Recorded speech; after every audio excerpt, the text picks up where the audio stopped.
enlargement, because aorta, this aortic root, is not the same as the left atrial diameter, similar to that lady. Now that lady, it was giant left atrium, it was almost 3 times.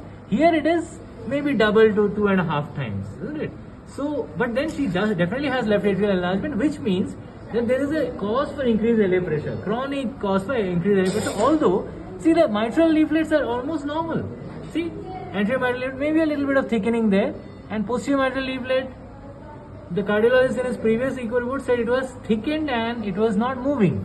Well, can't say I disagree, because definitely this is not moving as good as this, but yeah, okay. So there is some subvalvular fusion here also, some scattered calcification in this posterior mitral leaflet, yes, and some scattered calcification even in the anterior mitral leaflet, but this is very, very minimal compared to the previous patient just now we saw, isn't it?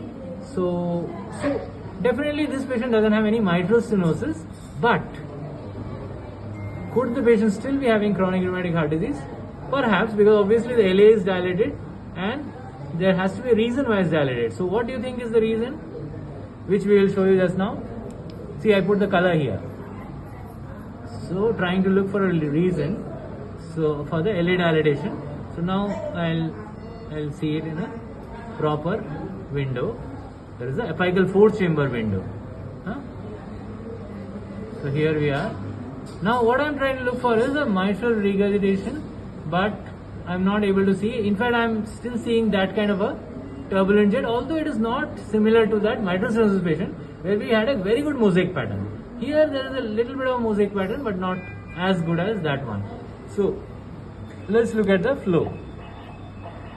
Yeah, so not bad.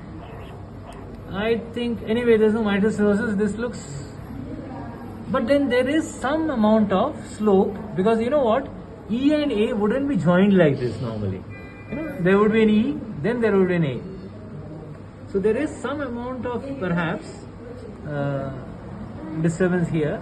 Let me see what we can do about the cursor. The velocity.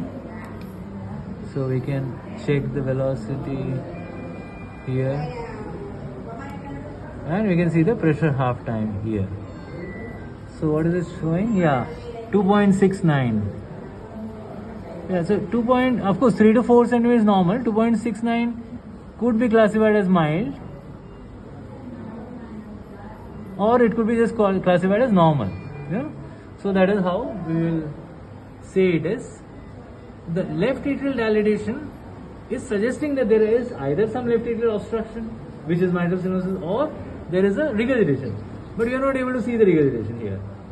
And the stenosis, yes, I mean there is a mild perhaps obstruction. Mild obstruction over long period of time may have given rise to a LA dilatation. So yeah, I agree with the cardiologist that there is a chronic rheumatic heart disease, but should she be treated for rheumatic fever now at the age of 40? This I disagree. Although yes, I know that in our textbooks people have said lifelong penicillin prophylaxis, but you know, having rheumatic heart disease after 40 or even at 40, in fact after adolescence, after the age of 18, is very, very rare. There is one case report of a patient of 40 who had rheumatic fever, but just the LA dilatation is what we yeah, very good question. I mean, why just the LA dilatation we are saying that it is rheumatic heart disease? Yeah, that's true. How did we know that this is, so of course not rheumatic heart disease, we are just saying that there is a valvular problem with the mitral valve which may not be opening completely normally as it should, you know, and there is this restriction of the PML. See how it is? Restriction of the PML. This is the posterior mitral leaflet. It is not completely touching this area. It's not coming this side, flapping. Even this one is not completely flapping. And there's some thickness and a little bit of LA dilation also making us veer towards that. So plus a little bit of thickening of the mitral valve, as you can see. You see? So yeah, all these are making us suspect Because in our country, rheumatic heart disease used to be very common.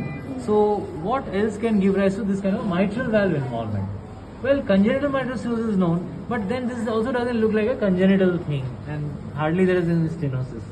So possibly she had a dash of rheumatic fever, but yes, nothing can be confirmed unless we do a pathological biopsy. So what is confirmatory of rheumatic fever in pathological biopsy?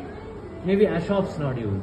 When we biopsy the mitral valve and we see inside, we might. But then that is acute rheumatic fever again. In a chronic rheumatic fever, you might not find anything. There is only fibrosis. So here, if we do the biopsy of the mitral valve, we'll find that there is some fibrosis and all those things, which we can kind of assume by looking at this picture, that it's not able to completely stretch out and like a normal mitral valve. So yeah, if you've seen a lot of normal mitral valves, this will be easy for you to understand.